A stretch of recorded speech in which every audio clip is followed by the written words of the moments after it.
I'm delighted to be with you again on this session in which we will be discussing globalization. Globalization is something that is important because everybody is talking about it all the time. And it seems to be very much the flavor of the day because it's on everybody's mind and everybody seems to be involved in it, either for it or against it. And surprisingly, almost nobody really knows what it is about. Everybody's definition of globalization is different. And so we need to, in the first place, try to establish what are the parameters of the discussion that we are going to have on this subject, which seems to be on everybody's mind. We all know that globalization involves something called integration of markets. In other words, that the borders are being crossed with greater ease by financial flows, by trade flows, etc. And that in this process, we seem to be more conscious of places that were foreign to us in the past in the economic field. But the question really is, does globalization mean seeing the world as a single stage? In other words, a world that is not a patchwork quilt of different colored states with this beautiful black line between the colors. That black line is what we call the border. And so the key question is, do borders exist? Are they static or are they dynamic? Meaning, is there any change that is taking place in the border? Are borders strengthening or are they eroding? What is the trend in the life cycle of the border? Because that is what is going to define whether we are going to be living in a globalized world or in a patchwork quilt of nation states. Now, this concept of looking at the world as a single stage, which is my definition of globalization, that concept is really not new because it has at least 50,000 years of history behind it. We know it as a scientific fact that all our ancestors, all without exception, came from East Africa. And so all of us have common ancestors, and all of us, if you wish, are Africans in our origin. And then from East Africa, we started walking. And the only difference between the one and the other lay in the strength of the leg muscles.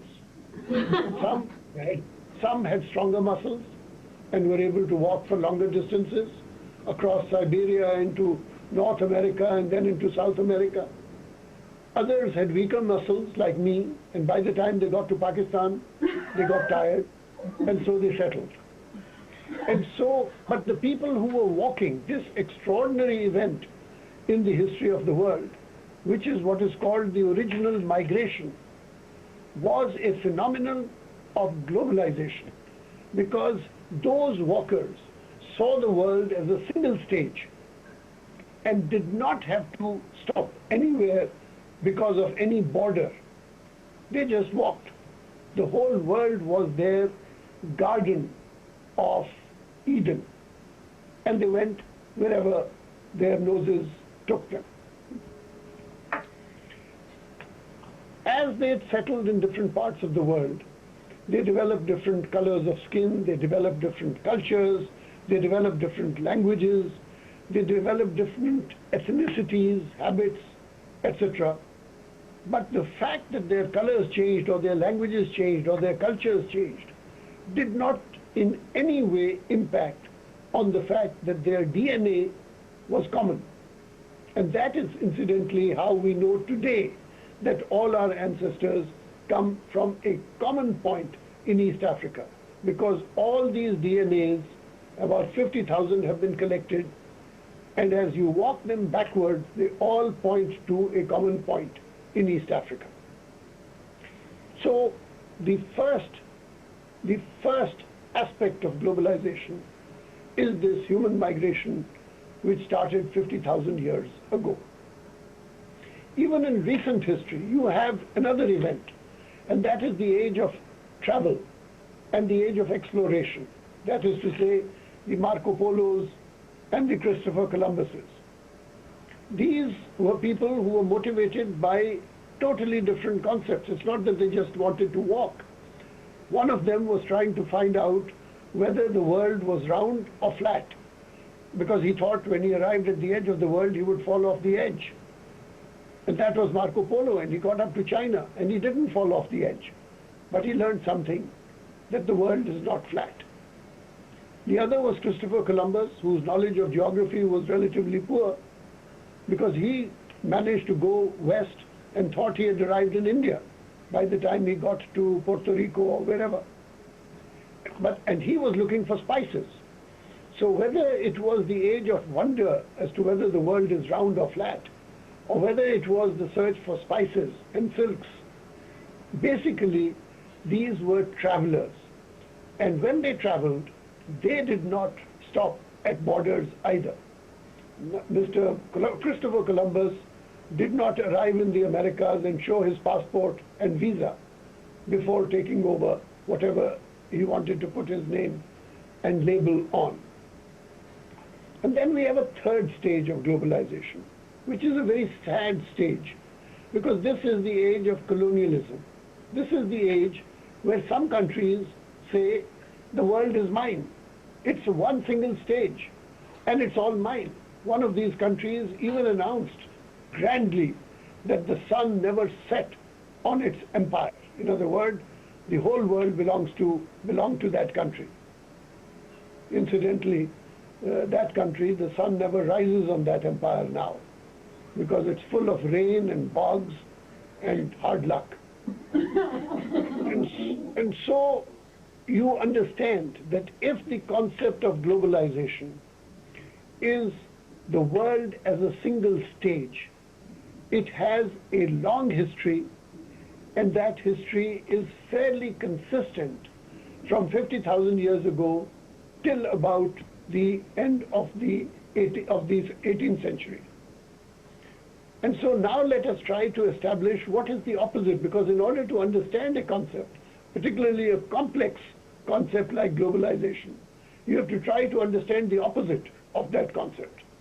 And the opposite of the world as a single stage is the world as a patchwork quilt. In other words, the world as a bunch of nation states.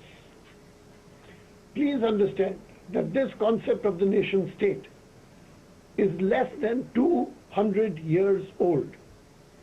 While the theory came out in the Treaty of Westphalia 400 years ago, it is only after the Treaty of Vienna and the elimination of Napoleon in 1815 that the concept of the nation state with borders really emerges in history.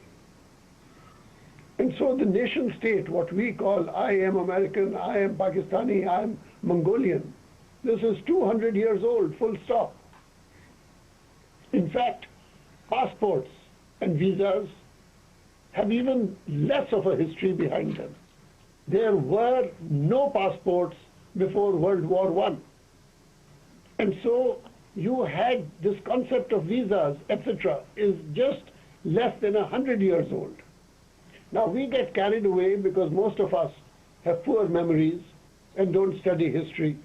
But if we did, we would understand that the nation state and the concept of the passport and the visa is a relatively new concept. And while we are overwhelmed with it at the moment, there is absolutely no certainty as to what may happen to this concept in future. Already in Europe, you see one of the effects, which is that the concept of the French passport or the German passport or the Italian passport has been replaced already by something called a European passport.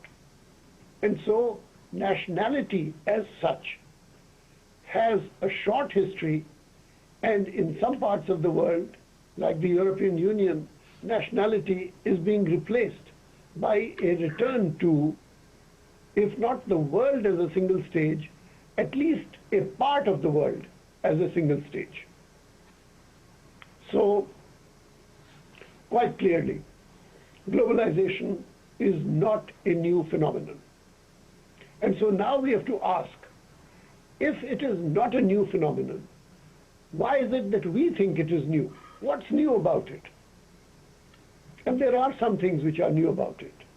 One, for example, is the extraordinary increase in speed that has taken place over the past generation or two. Travel is easier and faster. Communication is easier and faster. Both travel and communication have become much cheaper, therefore more widespread. And this is obviously a great phenomenon because it ultimately results in an increase in awareness. That increase in awareness and knowledge is what is called the CNN syndrome or the internet syndrome, because between the CNN and the internet, you have almost everything about each other being piped into each person's bedroom now. None of us can now claim that he did not know. Everything is being practiced in front of you because Mr. Ted Turner makes sure that it happens in front of you. And so we know that something big has happened: integration of markets, integration of production, integration of information.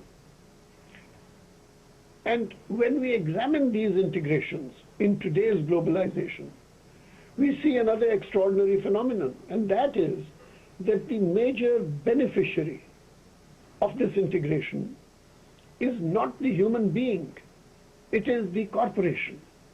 And that's a very odd result, because one would imagine that globalization would be a globalization of opportunity for individuals. That's not what is happening. It's a globalization of opportunity for the corporation. And so we have to step back for a minute to examine what is a corporation. A corporation, as all of you know, almost all corporations start off as domestic entities. In other words, a person thinks of an idea, decides to borrow money, establishes his production target, examines who he is going to sell to, which is his target audience, and all this is very national in the beginning because he is a domestic corporation. And then in a second stage, what happens normally is that somebody from some other country telephones him and says, "Can I buy some of your stuff also?" And so this domestic corporation begins to expand and develops a sort of a pimple on its face, and that pimple is what it's called its export market. But this is still a domestic corporation which is doing some multinational exporting. That is not the phenomenon that we are seeing today. The phenomenon that we are seeing today is of a globalized corporation. In other words, a corporation which has completely divided the factors of production and distributed them in different parts of the world. If you take your computer and pull it apart, you will be surprised because you'll find that the box has been made in, let's say, Taiwan. The monitor has been made in Korea. The cables have been made in Germany. The chip has been made in Japan. The putting together has been done in Malaysia. The marketing and the advertising is being done in the United States, and there's a stamp on it which says Dell.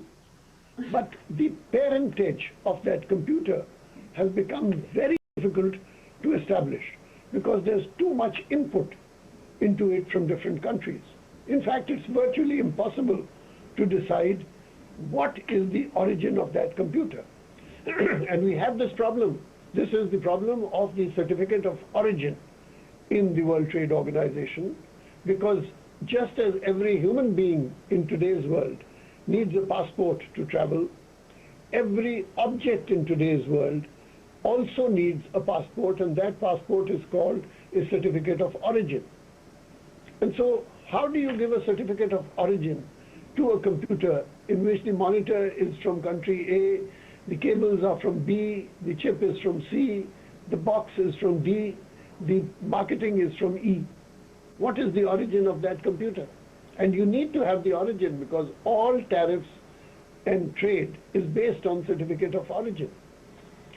And that is why the World Trade Organization has tried to come to terms with this concept of certificate of origin, and has decided in its wisdom that the certificate of origin will be that of the country which has made, quote unquote, substantial value added to the object. But the WTO has not been able to define the percentage of substantial value added. It's a vague term. It can be interpreted. It can be misinterpreted if you want. And the general wisdom is that substantial value added can be anything from 7% to 20% of the value of the final product. But as I said, we have a problem because of the fact that the major beneficiary of the process of globalization is not the individual, but the corporation. And that is an important fact to note and understand. Let's turn for a minute to try to establish what are the effects of globalization today. We know it for a fact that the beneficiaries are the corporations, but let's go a bit deeper into it. Let's take something like money, for example. The idea is movement across borders without paying any respect to the border. The question always is, does the border exist or does the border not exist? Let's take money as the example. Today, money is traveling around the world at the speed of approximately $1.5 trillion a day without passports and without visas. I repeat, $1.5 trillion a day. That is more strength, more power than the power of the government of the sole surviving superpower in the world. They don't have $1.5 trillion a day to throw around. This money is all what is contained in the enormous financial resources of the pension funds and the George Soroses, etc., who are moving it at the speed of light between different currencies. It's money, in other words, it's money to spare. And it's moving because it is watching what is called the spread. And depending on whether the spread is wide or narrow, it will jump in, and 5 seconds later, if the spread changes, it will jump out. And so it is going like this, like a winnow on water at the speed of light. $1.5 trillion a day. Then you have a second type of money, and this is money which is not so volatile, which is not so speculative. It is money which has more roots in it. In other words, it does not come in and out, it goes into investments. In other words, it seeks profits, not speculative profits, but profits out of the purchase of equity somewhere. This money is called FDI, or foreign direct investment. FDI is roughly of the order of $500 to $800 billion a year. In other words, slightly more than $500 billion and slightly less than a full trillion. But not a day, this is now much slower, it's a year. Now that does not mean it's insignificant, because $500 billion is a solid chunk of money. And so everybody is interested in knowing what is the globalization impact. This is money which is moving across borders and which is being invested in stocks and shares or industries in different countries. And so we all have an interest in finding out, where is this money going? How long is it staying? Unfortunately, remember that we are dealing with a globalized world. In other words, for us, the world is a single entity. And a single entity means that all parts of the world have to perform with a relative equality of opportunity. In other words, you cannot have gaps which are too big between the very rich and the very poor. There has to be a fair market, in which case the gaps get evened out over time.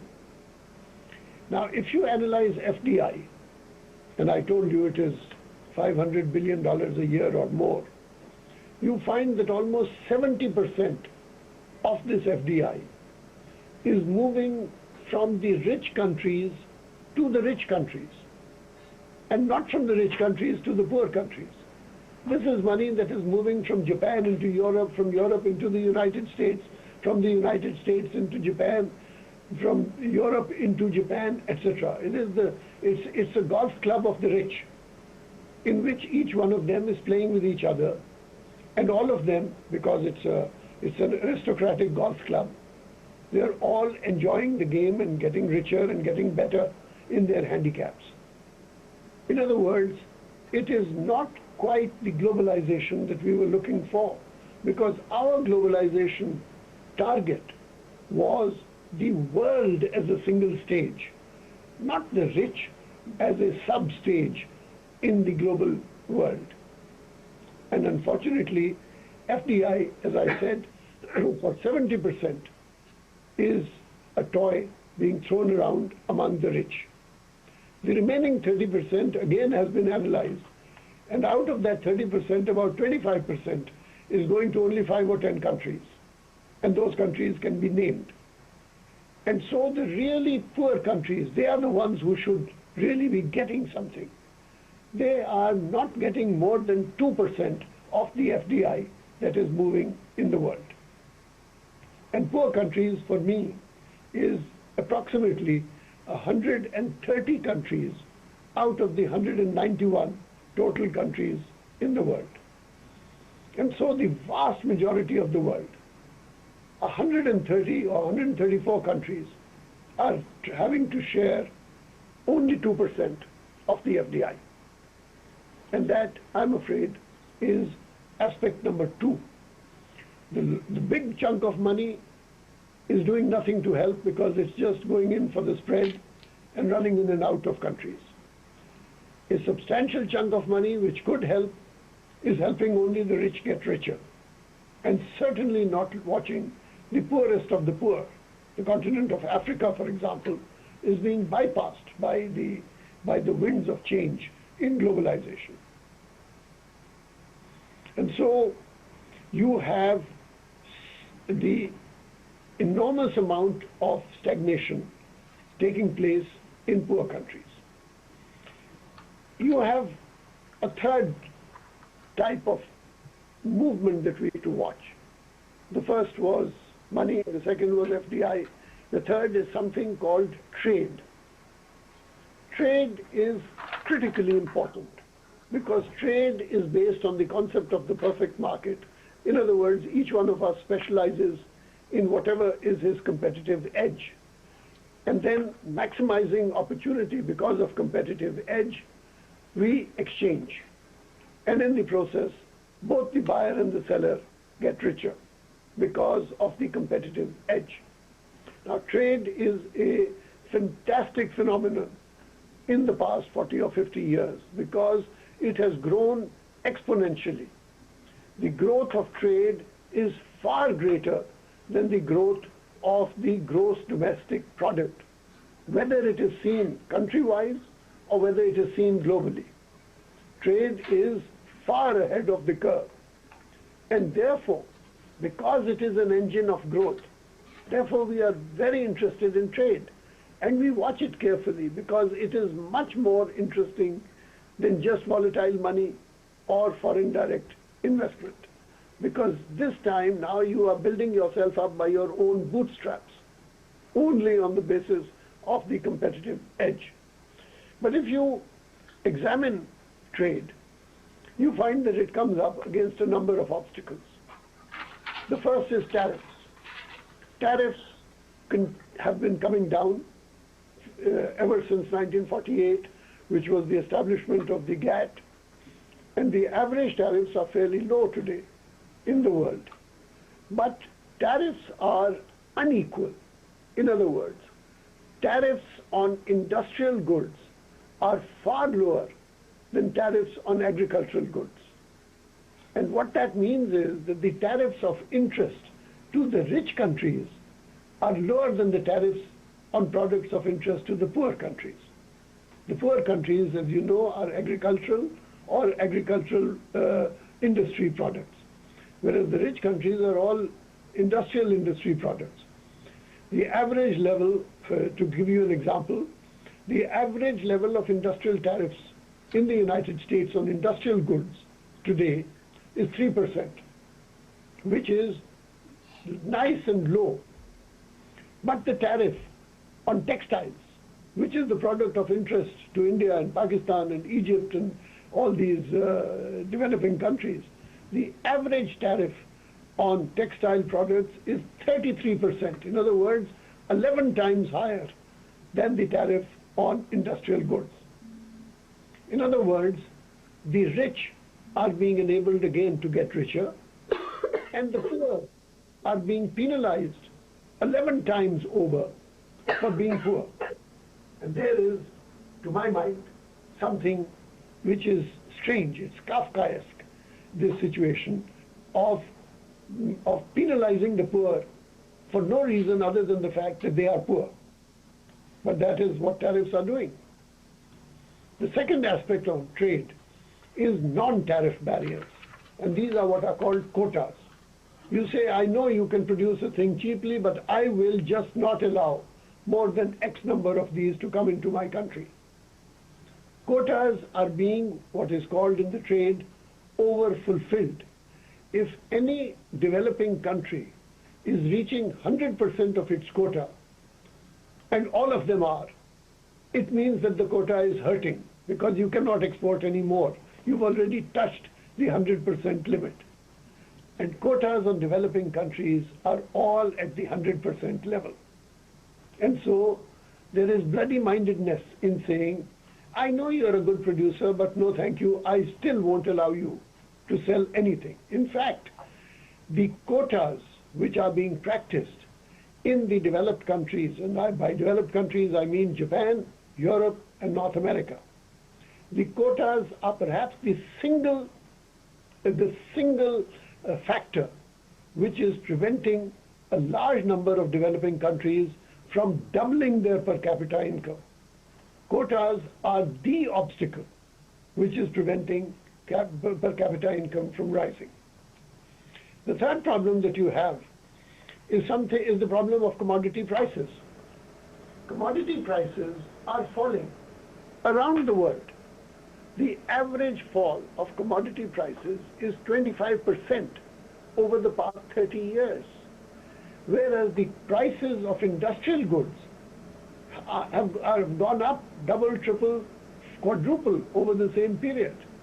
And this is what is called the problem of terms of trade.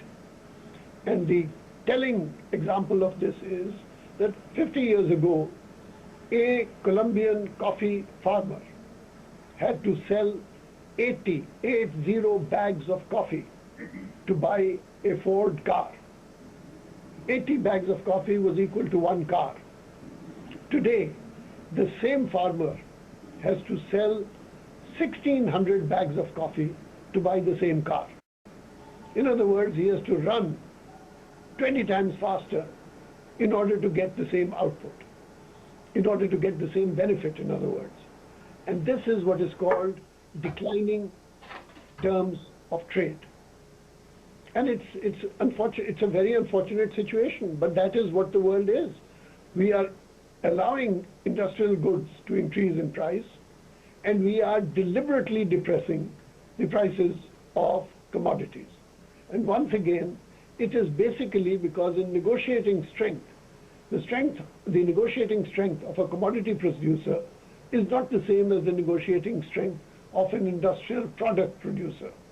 And so the terms of trade continue to degenerate. And finally, we have this most pernicious of developments, which is what is called subsidies. Subsidies are a handout of money or a gift to inefficiency. If a producer is efficient, he can face the market and he can survive. In fact, he will prosper. But if he is an inefficient producer, then he comes to the government and says, oh, I'm inefficient, please help me. And the government says, oh, I love you because you are inefficient, and here's a gift. And in other words, it's a subsidy for inefficiency. Now, please note that this is not a small problem. Subsidies are of the order of $1 billion a day. The total value of subsidies in the world today is $384 billion, all of which, without exception, is a gift to inefficiency. And everybody is in it, whether it is Japan, or whether it is Europe, or whether it is North America. All of them are subsidizing, and they are subsidizing for no reason except to prevent the fair play of what is called the perfect market. The perfect market is based on competitive edge. It is not based on a distortion of the competitive edge because of gifts to the inefficient and the poorly producing people. And so subsidies, commodity prices, non-tariff barriers, and tariffs are preventing trade from giving its benefits in a globalized world in which, as I said, our objective was the globalization of opportunity. But that is just not what is happening. And so, if you look at the statistics, you find, despite anything that people may tell you in the press or in their speeches, poverty is increasing in the world.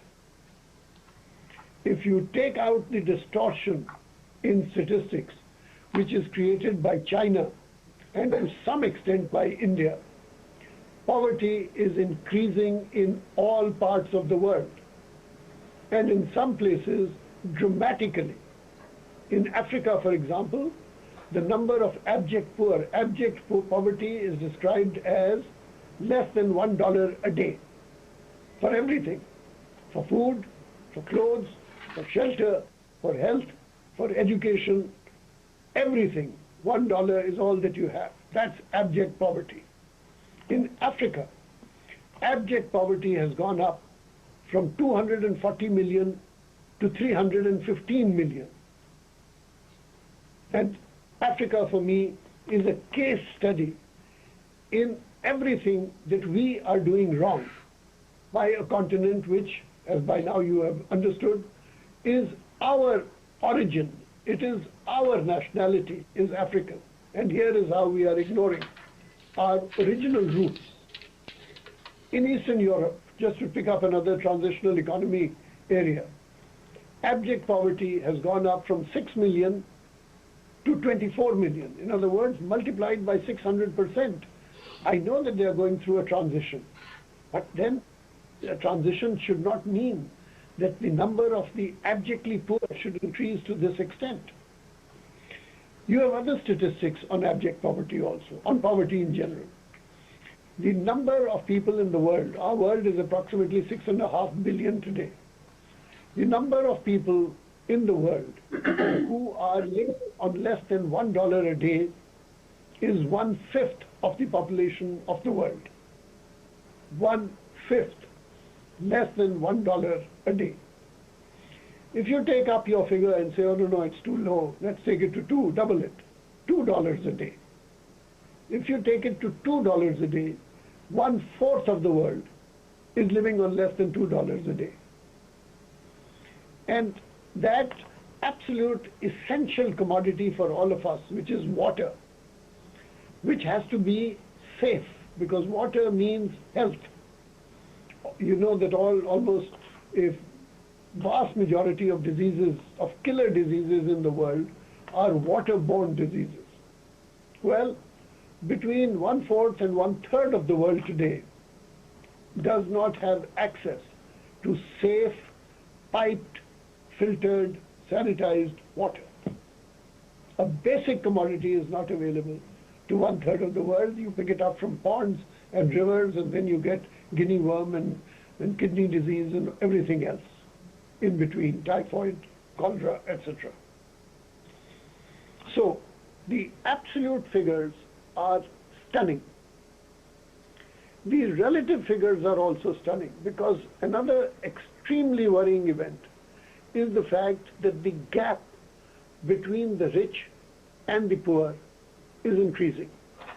If you take all the countries in the world and divide them from the richest to the poorest, obviously you cannot compare the richest with the poorest. That in econometric terms is what is called not a fair sample. So you cannot compare Bill Gates with me. He has $80 billion in his pocket, I have $8 in my pocket. But that's not a comparison. And so what you do is that you take all the countries and you average out the top 25% of the countries, the top quarter, and you average. And you take the bottom quarter and you average. Now you have a statistical sample that is fair, because you are now comparing the top quarter of the countries in the world as a whole with the bottom quarter as a whole.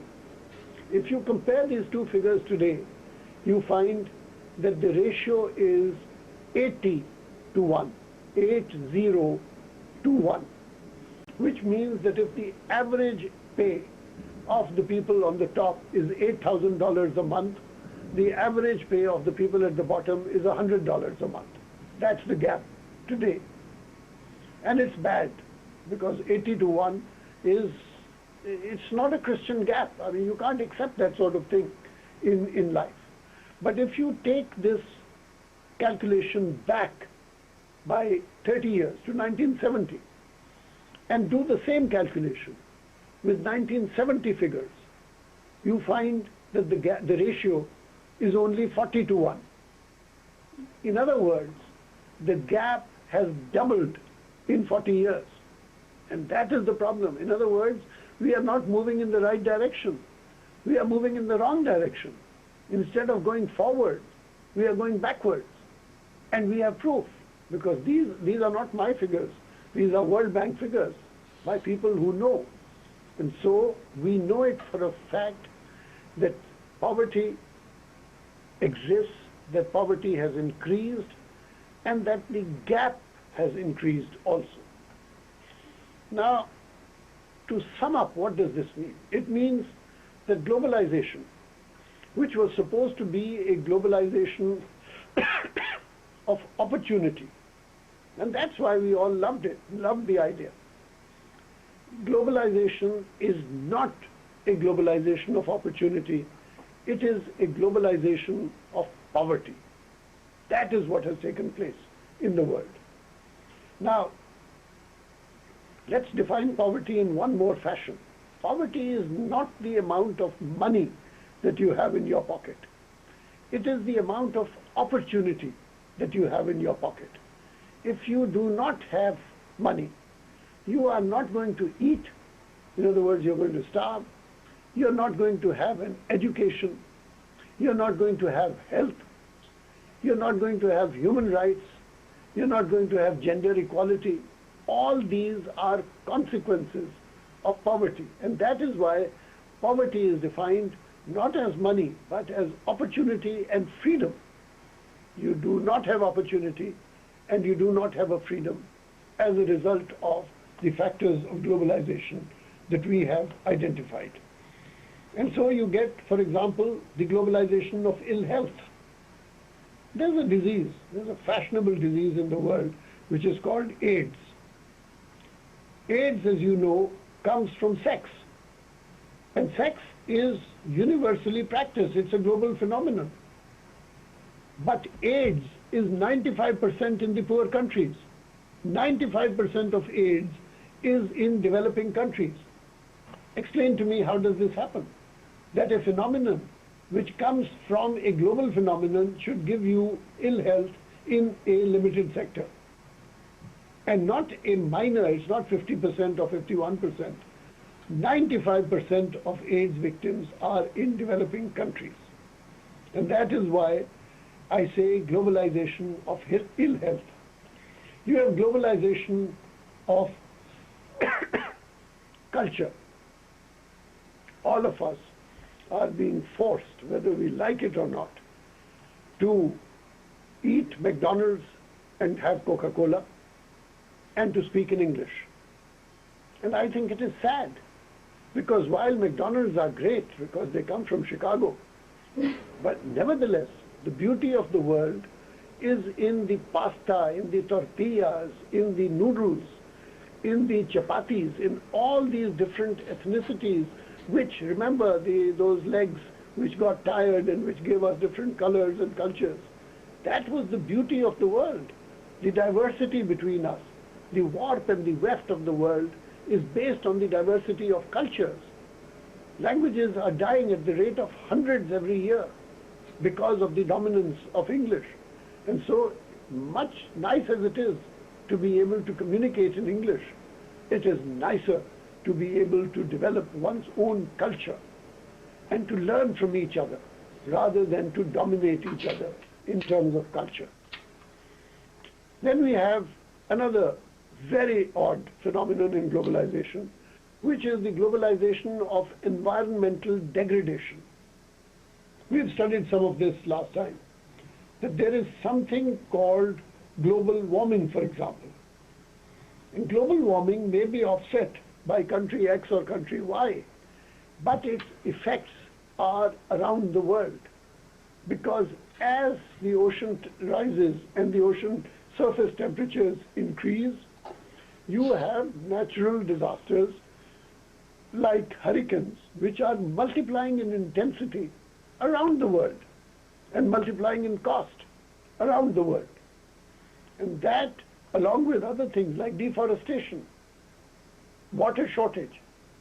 So you have too much water in the oceans and not enough fresh water in the countries. This type of environmental degradation is a phenomenon of globalization.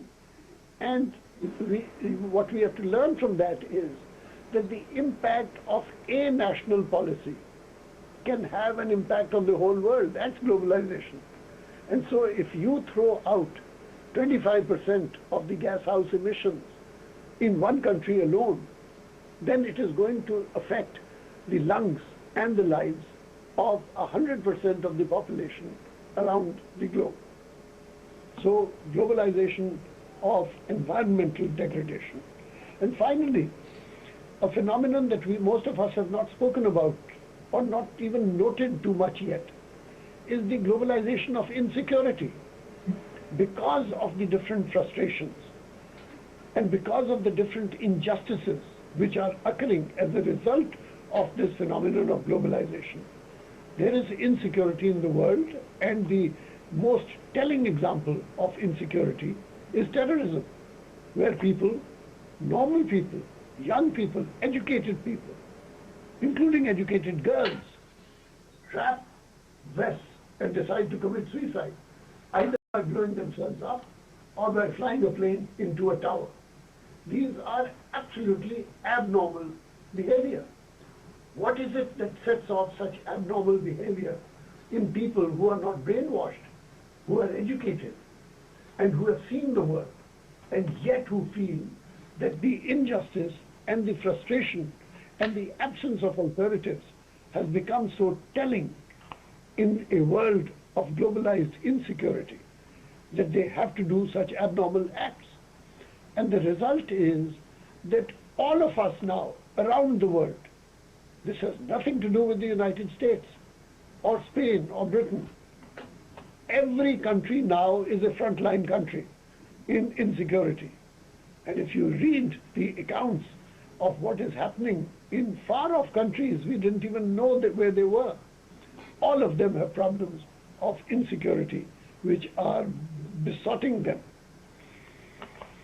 And so, to sum up, we have a phenomenon that is obvious, that is important.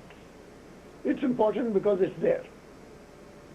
And we have its effects, which are also there for us to see and for us to judge. And so, some conclusions. And I can hold out three. The first is that the debate about globalization has become a debate about democratization and social justice in a global economy. This is no longer a debate about economics. This is a debate now about politics and sociology. None of the existing global institutions, and we have many of them, seems to provide a democratic oversight of global markets or to redress inequalities between countries. The inequalities exist.